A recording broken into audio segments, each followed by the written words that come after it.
So sir కొంతమంది అంటూ ఉంటారు పిల్లలకి ఎగ్స్ రెగ్యులర్ గా పెట్టడం వల్ల వాళ్ళకి డైజెషన్ ప్రాబ్లమ్స్ వస్తాయి, లేదు మరే ఇతర హెల్త్ ఇష్యూస్ వస్తాయి అని చెప్తూ ఉంటారు. సో అందులో నిజం ఉందంటారా? అంటే ఒకటండి, చాలా చిన్న ప్రపోర్షన్ పీపుల్కి, ఐ థింక్ ఒక 5%కి ఆ ఇష్యూ ఉంటుంది. అది కూడా మరి అంటే అఫ్ కోర్స్ మెయిన్ ప్రాబ్లం ఏమంటుందంటే ఈ నాలెడ్జ్ న్యూట్రిషన్ గురించి డాక్టర్ వాళ్ళకి కూడా అంత తెలియదు. సో నేను కూడా చెప్పేది ఏంటంటే,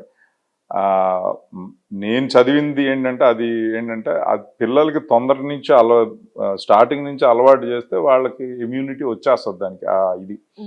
అండ్ ఇంకా నేను చెప్పాను కానీ చాలా కొంతమందికి ఏంటంటే కొంచెం ఇది ఏంటిది మనకి పడదు.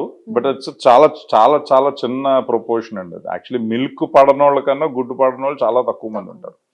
సో అది కూడా ఎక్కువ, కొంతమందికి ఎల్లోతో ఇష్యూ ఉంటుంది, కొంతమందికి వైట్ తోటి ఇష్యూ ఉంటుంది.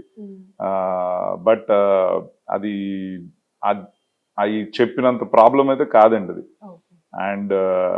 అండ్ ఇంకోటి అంటే పిల్లలకి అఫ్ కోర్స్ ఫస్ట్ 6 months గుడ్లు కాదుగా, 6వ నెల నుంచి స్టార్ట్ చేస్తే వాళ్ళకు కూడా అలవాటు అయిపోద్దండి జనరల్గా. అది that is what the science I know of.